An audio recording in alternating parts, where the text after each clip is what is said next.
പ്രണയം, സ്നേഹം ഞാൻ ആവശ്യപ്പെട്ടത് അറിഞ്ഞുകൊണ്ട് തന്നവളാണ് നീ. എൻ്റെ ഭാര്യയിൽ നിന്ന് കിട്ടാത്തത് പോലും ആവശ്യത്തിലേറെ നീ എനിക്ക് നൽകി കഴിഞ്ഞു.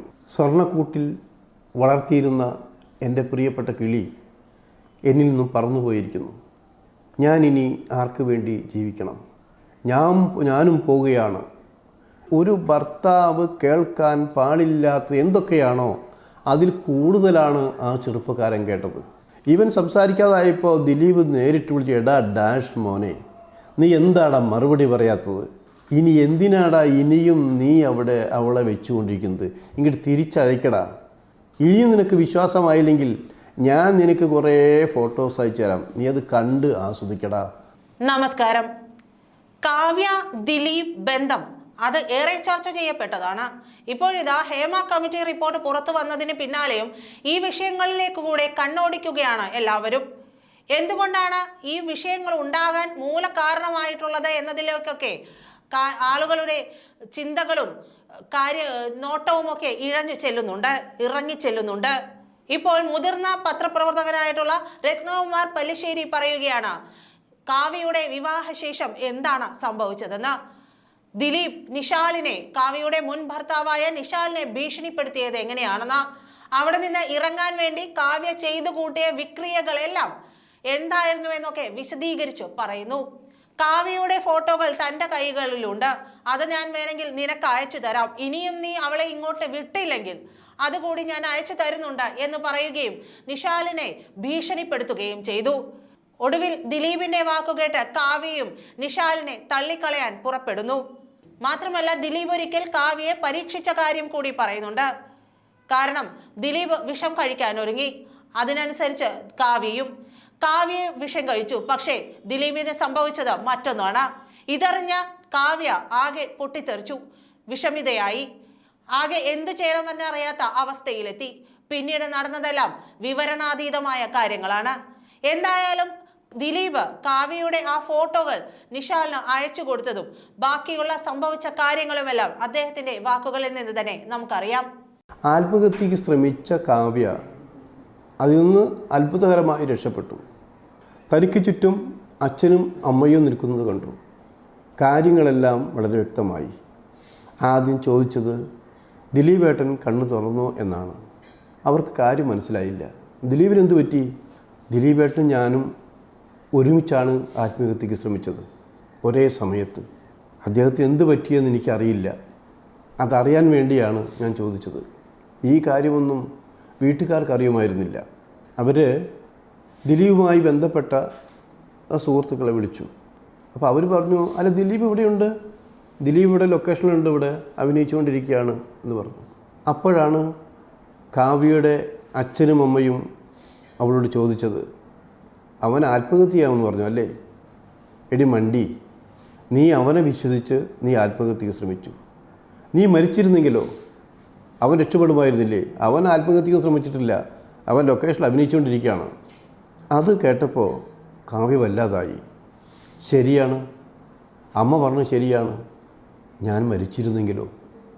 ദിലീപേട്ടൻ ഈ ചതി ചെയ്യുമായിരുന്നില്ലേ എന്ന് ഞാൻ വിശ്വസിക്കുന്നില്ല. ദിലീപ് ആത്മഹത്യ ചെയ്യുകയെന്ന് പറഞ്ഞതൊരു തന്ത്രം മാത്രമായിരുന്നു.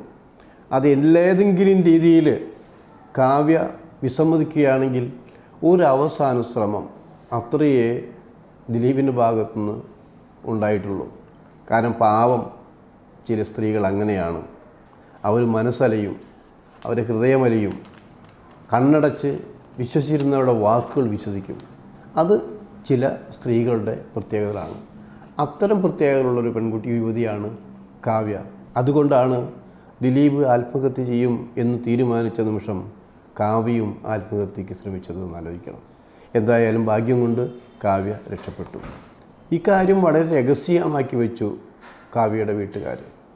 പക്ഷെ അത് സുജ നിശാലിനെ വിളിച്ചു പറഞ്ഞു, നിശാലെ ഇങ്ങനെയൊരു സംഭവം ഉണ്ടായിട്ടുണ്ട്, കാവ്യയിൽ ആത്മഹത്യാ പ്രവണത ഉള്ളതായിട്ടാണ് തോന്നുന്നത്, അറിഞ്ഞ ഭാവം നടിക്കണ്ട, എന്നാലും ചില തമാശയ്ക്ക് അറിഞ്ഞാൽ കൊള്ളാം എന്ന് പറഞ്ഞു. നിശാല് അത്തരം കാര്യങ്ങൾ പറഞ്ഞില്ല. എന്നാലും ഒരു സംശയം, ഇത് തന്നെ പേടിപ്പിക്കാൻ വേണ്ടിയാണോ? അല്ലെങ്കിൽ പിന്നെ അവരുടെ വിശ്വസ്തയായ സുജ ഇക്കാര്യം തന്നോട് പറയുമായിരുന്നില്ല. കാരണം ഇത് വേറെ ആരും അറിഞ്ഞിട്ടില്ല. നിശാൽ പലരെയും വിളിച്ച് ചോദിച്ചെങ്കിലും അവരാരും ഇക്കാര്യം അറിഞ്ഞിട്ടില്ല. അപ്പോൾ ഇതിലെന്തൊക്കെയോ താനറിയാതെ എന്തൊക്കെയോ കളികൾ നടക്കുന്നുണ്ട്.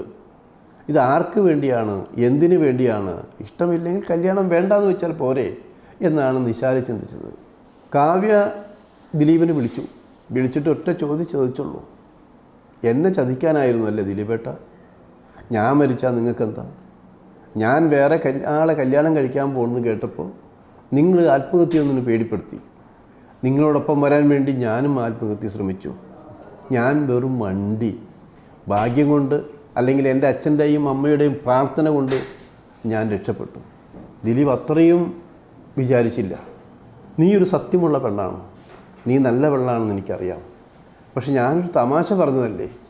ഈ തമാശ പറഞ്ഞത് കേട്ട് ആത്മഹത്യ ശ്രമിച്ചാൽ ഞാനിപ്പോൾ എന്ത് പറയാനാ? എന്തായാലും ക്ഷമിക്ക്, ഞാൻ നിനക്ക് എന്താ ഇതിന് വരം തരേണ്ടത്? കാരണം മുൻപ് ഇവിടെ ശ്രീരാമൻ വരം കൊടുത്തിട്ടുണ്ട്.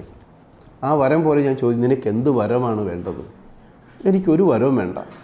എനിക്ക് ആദ്യം ചെയ്യേണ്ടത് ഈ കല്യാണത്തിന് സമ്മതിച്ചാൽ മതി. അത് കഴിഞ്ഞ് ഞാൻ തിരിച്ചു വരാം എന്നുള്ളതാണത്. അത് എല്ലാവരെയും രക്ഷപ്പെടുത്താനും ബോധ്യപ്പെടുത്താനും വേണ്ടിയാണ്. പിന്നെ എനിക്കൊരു കാര്യം പറയാനുണ്ട്. കല്യാണത്തിന് ഞങ്ങളെ ശപിക്കരുത്. ഒരു ജീവിതം തുടങ്ങുകയാണത്. അവിടെ തിരിച്ചു വന്നാലും ജീവിതം നന്നായിരിക്കണം. എന്നെ കല്യാണം കഴിക്കുന്ന ചെറുപ്പക്കാരന് ഉയർച്ച മാത്രമേ ഉണ്ടാവാൻ പാടുള്ളൂ. ദിലീപർ, നിന്നെ ശപിക്കാൻ എനിക്ക് കഴിയുമോ? ഞാൻ വിചാരിച്ചാലധികം പ്രണയം, സ്നേഹം ഞാൻ ആവശ്യപ്പെട്ടത് അറിഞ്ഞുകൊണ്ട് തന്നവളാണ് നീ. എൻ്റെ ഭാര്യയിൽ നിന്ന് കിട്ടാത്തത് പോലും ആവശ്യത്തിലേറെ നീ എനിക്ക് നൽകി കഴിഞ്ഞു. അങ്ങനെയുള്ള നിന്നെ ഞാൻ ശപിക്കുമോ? നിൻ്റെ സ്നേഹം അറിഞ്ഞില്ല നടിക്കുമോ എന്ന് ചോദിച്ച് രണ്ടുപേരും നിമിഷങ്ങളോളം കെട്ടിപ്പിടിച്ച് കരഞ്ഞു. കാവ്യ പറഞ്ഞു, ഇനി എൻ്റെ വിവാഹത്തിന് വരണം. അതെൻ്റെ ആഗ്രഹമാണ്. ഇല്ല, നിൻ്റെ കല്യാണത്തിന് ഞാൻ വരില്ല. കല്യാണ മണ്ഡപത്തിൽ നിൻ്റെ കഴുത്തിൽ അവൻ താലി ചാർത്ത് നോക്കി നിൽക്കാനുള്ള ശക്തി എനിക്കില്ല. അതാ ഞാൻ അവിടെ വരികയാണെങ്കിൽ അവനെ മാറ്റി ഞാനായിരിക്കും നിൻ്റെ കഴുത്തിൽ താലി കെട്ടുക.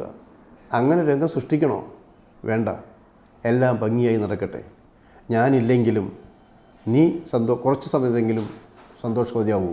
ഞാൻ നാളെ വിളിക്കാമെന്ന് പറഞ്ഞ് ദിലീപ് പിന്നെ അവിടെ നിന്ന് മദ്യക്കുപ്പിയാണ് പൊട്ടിക്കുകയാണ്. മദ്യപിച്ച് കല്യാണത്തിൻ്റെ ആ മുഹൂർത്ത സമയമായപ്പോൾ ദിലീപ് കാവ്യയെ വിളിക്കുന്നു. ഫോൺ സ്വിച്ച് ഓഫാണ്. കാവ്യ ഫോൺ എടുക്കുന്നില്ല. അയാൾ കൂട്ടുകാർ വിളിച്ച് പറഞ്ഞു, ഞാൻ സ്വർണ്ണക്കൂട്ടിൽ വളർത്തിയിരുന്ന എൻ്റെ പ്രിയപ്പെട്ട കിളി എന്നിൽ നിന്നും പറന്നുപോയിരിക്കുന്നു. ഞാനിനി ആർക്ക് വേണ്ടി ജീവിക്കണം? ഞാനും പോവുകയാണ് എന്ന് പറഞ്ഞുകൊണ്ട് ആ മദ്യലഹരിയിൽ സ്വയം കാർ ഡ്രൈവ് ചെയ്തുകൊണ്ട് എവിടേക്കെന്നില്ലാതെ വളരെ വേഗത്തിൽ ദിലീപ് കാർ ഓടിച്ചു പോയി. ഇത്തിരി ഓർമ്മ വന്നപ്പോൾ രാത്രിയായി, വിവാഹത്തിൻ്റെ രാത്രി. ആ വിവാഹത്തിൻ്റെ രാത്രി കാവ്യയെ വിളിക്കാൻ ശ്രമം നടത്തി. അപ്പോഴും കാവ്യയുടെ ഫോൺ സ്വിച്ച് ഓഫായിരുന്നു. ദിലീപ് സ്വയം ചീത്ത പറഞ്ഞു, അവൾ ഈ രാത്രിയും ഫോൺ സ്വിച്ച് ഓഫാക്കി വെച്ചിരിക്കുന്നു. മുഹൂർത്ത സമയത്തും അവൾ സ്വിച്ച് ഓഫാക്കിയിരുന്നു. കള്ളിയാണവൾ, വിശ്വസിക്കാൻ കൊള്ളാത്തവളാണവൾ. എന്തൊക്കെ പറയാൻ പറ്റുമോ അതെല്ലാം പറഞ്ഞുകൊണ്ടിരുന്നു. പറഞ്ഞ് അവസാനം അയാൾ കിടന്ന് ഉറങ്ങി എന്നുള്ളതാണ്. കാവ്യയുടെ കല്യാണം കഴിഞ്ഞപ്പോൾ ഏറ്റവും കൂടുതൽ സന്തോഷിച്ചത് മഞ്ജുവാരാണ്, ഏറ്റവും കൂടുതൽ ദുഃഖിച്ചത് ദിലീപും. ആ രണ്ട് കൂട്ടരുടെ സന്തോഷവും ദുഃഖവും മറ്റുള്ളവർ പറഞ്ഞ് ചിരിക്കുകയായിരുന്നു. ആലോചിക്കണം. എന്തായാലും രണ്ട് വഴിക്കായല്ലോ. ഇനിയെങ്കിലും മഞ്ജുവിന് ഒരു നല്ല കുടുംബജീവിതം കിട്ടും. ദിലീപ് മഞ്ജുവിനെ സ്നേഹിച്ചു തുടങ്ങും.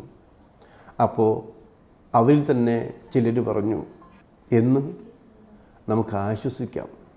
എനിക്ക് തോന്നുന്നില്ല ഇനി മഞ്ജുവിൻ്റെ ജീവിതം സന്തോഷകരമാവും എന്നുള്ളത്. എന്നാണ് കാവ്യ തിരിച്ചു വരുന്നത് എന്ന് മാത്രം നമ്മൾ ആലോചിച്ചാൽ മതി. ഇങ്ങനെയൊക്കെയാണെങ്കിലും ആദ്യം 2-3 ദിവസം കാവ്യയും നിശാലും വിവാഹ ദിവസങ്ങൾ സന്തോഷകരമാക്കി. പരിഭവങ്ങളുണ്ടായിരുന്നു. കല്യാണത്തിന് മുമ്പ് കാവ്യ ചെയ്ത പറഞ്ഞ ചില വാക്കുകൾ, കുസൃതികൾ, ദേഷ്യങ്ങൾ എല്ലാം അവർ പങ്കുവച്ചു. ആ പങ്കുവെക്കലെല്ലാം സത്യമായിരുന്നു എന്ന് നിശാൽ വിശ്വസിച്ചു. നിശാൽ അങ്ങനെ പറയുമ്പോഴും കാവ്യയുടെ മനസ്സിൽ ദിലീപായിരുന്നു. ഒരു 4 ദിവസം കഴിഞ്ഞപ്പോൾ ദിലീപ് വിളിച്ചപ്പോൾ ഫോൺ എടുത്തു. അന്ന് മുതൽ കാവ്യയുടെ ഫോൺ സജീവമായി. പിന്നെ പാതിരാത്രി നീളുന്നവരെയുള്ള ഫോൺ വിളികൾ, ചാറ്റിംഗ് എല്ലാമായിരുന്നു. ഇതെല്ലാം കണ്ടിട്ടും നിശാലൊന്നും പറഞ്ഞില്ല. ഇതൊക്കെ ഒരു സ്വാഭാവികമാണ്. വർഷങ്ങളായി അടുപ്പമുള്ളവർ സംസാരിക്കട്ടെ, അതിലൊരു അപാകതയും നിശാൽ കണ്ടില്ല. ഇങ്ങനെ ഇത് ആവർത്തിച്ചപ്പോൾ ദിലീപ് ചെയ്ത് മറ്റുള്ളവരെ കൊണ്ട്, തൻ്റെ ഫാൻസിനെ കൊണ്ടാണ് ഈ നിശാലിനെ ഫോൺ ചെയ്യിച്ചത്.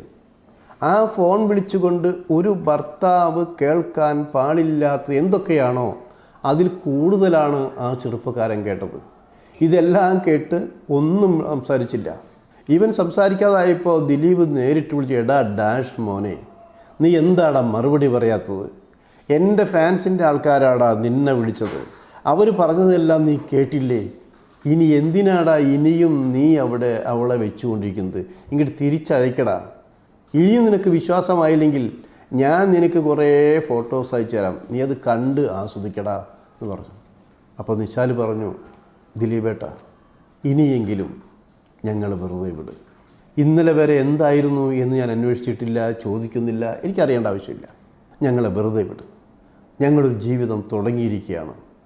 ദയവ് ചെയ്ത് ഞങ്ങൾക്കിടയിലേക്ക് ശത്രുവായി വരരുത്, ഒരു മിത്രമായി വരൂ, ഒരു ജ്യേഷ്ഠ സഹോദരനായിട്ട് വരൂ എന്ന് നിശാൽ പറഞ്ഞു. പോടാ, ഈ ജന്മമോ നീ എത്രയും വേഗം എൻ്റെ പെണ്ണിനെ തിരിച്ചയക്കടാ. ഒരു കാര്യം നീ മനസ്സിലാക്കിക്കോ, അവൾ എൻ്റേത് മാത്രമാണ്.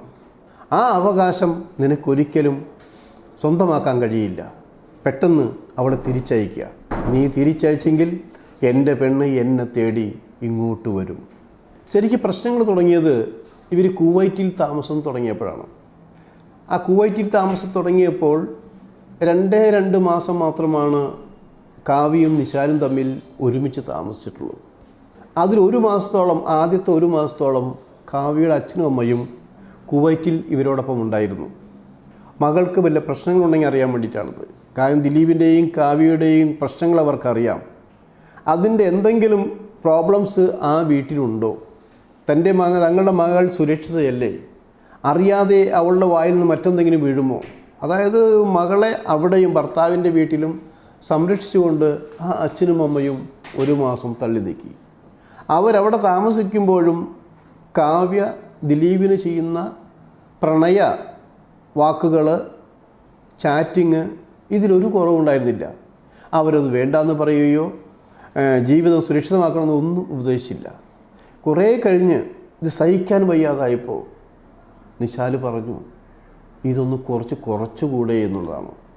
ഈ കുറച്ചുകൂടെ എന്നുള്ള ചോദ്യമാണ് കൂടുതൽ പ്രശ്നങ്ങളുണ്ടാക്കിയത്. അവിടെ മനഃപൂർവ്വമായി ദിലീപിൻ്റെ ഭാഗത്ത് മാത്രമല്ല കാവ്യയും കൂടി ഇടഞ്ഞു തുടങ്ങി. കാവ്യയും കൂടി മാനസികമായി നിശാലിനെ ആക്രമിച്ചു തുടങ്ങി എന്നുള്ളതാണത്. എങ്ങനെയെങ്കിലും ഇയാളിൽ നിന്ന് രക്ഷപ്പെടണം എന്നുള്ള തീരുമാനം എടുത്തതിന് ശേഷമുള്ള പ്രോബ്ലംസാണ് കാവ്യ ക്രിയേറ്റ് ചെയ്തത്. അതിനിടയിലാണ് പട്ടണത്തിൽ ഭൂതം എന്നുള്ള സിനിമയിലെ കുറച്ച് സീനുകൾ അഭിനയിക്കാനുണ്ടായിരുന്നു. അത് പൂർത്തിയാക്കാൻ വേണ്ടി കാവ്യ കേരളത്തിലേക്ക് പോന്നു. എറണാകുളം കളമശ്ശേരി ഭാഗത്തായിരുന്നു അതിൻ്റെ ചിത്രീകരണം. ആ ചിത്രീകരണത്തിന് വന്ന കാവ്യ നിശാലിനെ വിളിച്ചിട്ടില്ല. നിശാൽ വിളിച്ചെങ്കിലും ഫോൺ എടുത്തിട്ടില്ല. അവിടെയും ദിലീപും കാവ്യയും ഒരുമിച്ചായിരുന്നു. ദിലീപിൻ്റെ വാക്കുകൾ, ദിലീപിൻ്റെ വിഷവാചകങ്ങൾ ശരിക്കും കാവ്യയിൽ മുറിവുകളുണ്ടാക്കിയത് മാത്രമല്ല, എത്രയും പെട്ടെന്ന് അവിടെ നിന്ന് തിരിച്ചു വരാനുള്ള തീരുമാനമെടുത്തു. ഷൂട്ടിംഗ് കഴിഞ്ഞ് വീണ്ടും കുവൈറ്റിലെത്തി. കുറേയും കൂടി രൂക്ഷമായി കാവ്യ. ഇനി ഒരു ദിവസം പോലും ഇവിടെ താമസിക്കാൻ പറ്റില്ല, ഒരു ദിവസം പോലും ഭാര്യയായി ജീവിക്കാൻ പറ്റില്ല, എത്രയും പെട്ടെന്ന് തിരിച്ചു പോരണം. ഡിവേഴ്സ് കൊടുക്കാൻ കാവ്യ തീരുമാനമെടുക്കുന്നു. ഈ കാവ്യയിൽ വന്ന മാറ്റമാണ് നിശാലിനെ ഏറെ വേദനിപ്പിച്ചത്. ബാക്കി ആരെന്തൊക്കെയോ പറഞ്ഞോട്ടെ, അപ്പോഴും നിശാൽ കാവ്യയോട് പറഞ്ഞു, ഞാൻ എന്തെങ്കിലും തെറ്റ് ചെയ്തിട്ടുണ്ടോ? നല്ലതല്ലാതെ ഞാൻ സംസാരിച്ചിട്ടുണ്ടോ? കാവ്യയ്ക്ക് ഇഷ്ടമില്ലാത്ത എന്തെങ്കിലും വാക്കുകൾ ഉപയോഗിച്ചിട്ടുണ്ടോ? ഒരു ഭർത്താവ് എന്ന നിലയിൽ കേൾക്കാൻ പാടില്ലാത്ത കേട്ടപ്പോഴെങ്കിലും ഞാൻ വഴക്ക് പറഞ്ഞിട്ടുണ്ടോ? ഇതൊന്നും ചെയ്തിട്ടില്ല.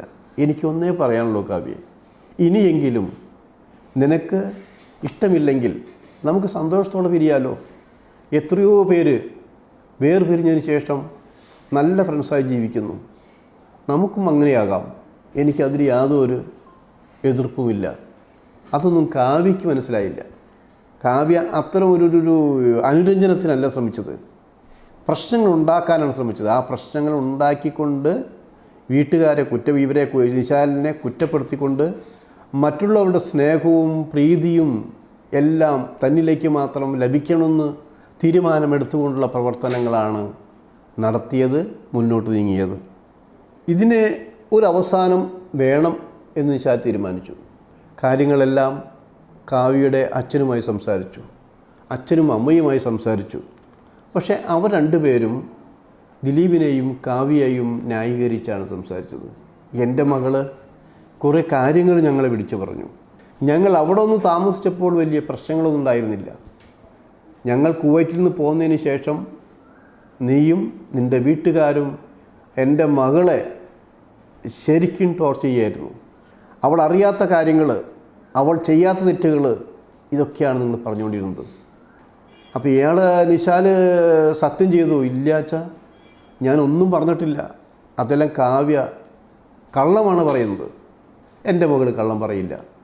ഞങ്ങൾക്ക് 2 മക്കളേ ഉള്ളൂ, ഒരാണും ഒരു പെണ്ണും. ഒരാളും കാവ്യയെക്കുറിച്ച് മോശമായി സംസാരിക്കില്ല, എല്ലാവർക്കും നല്ലതേ പറയാനുള്ളൂ. അപ്പോൾ അതുകൊണ്ട് നിങ്ങളിങ്ങനെ ചെയ്തിട്ടുണ്ടെങ്കിൽ എൻ്റെ മകളെ തിരിച്ചയച്ചേക്ക്, ഞങ്ങൾ സന്തോഷത്തോടെ സ്വീകരിക്കാൻ തയ്യാറാണ്. ജൂലൈ 9-ാം തീയതി ഒരു ബന്ധുവിൻ്റെ കല്യാണത്തിന് കാവ്യ കേരളത്തിലേക്ക് വരുന്നു.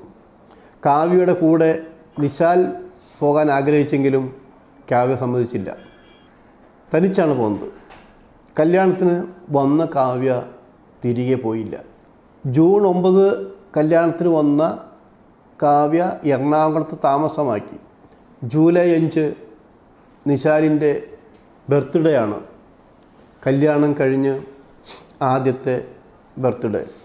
ഏതൊരു ഭർത്താവും തൻ്റെ ഭാര്യയിൽ നിന്ന് അഭിനന്ദനങ്ങൾ കൊതിക്കുന്ന നിമിഷങ്ങൾ.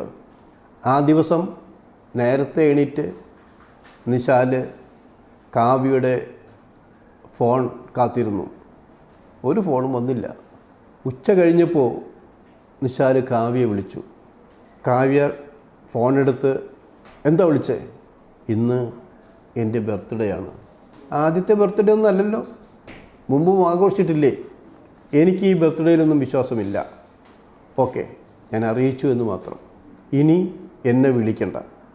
ഞാനിനി അങ്ങോട്ട് വരുന്നില്ല. ഞാൻ നിശാലിൽ നിന്ന് രക്ഷപ്പെടാൻ തീരുമാനിച്ചു കഴിഞ്ഞു. വൈകാതെ നമ്മുടെ ഡിവോഴ്സ് നടക്കും. Good bye.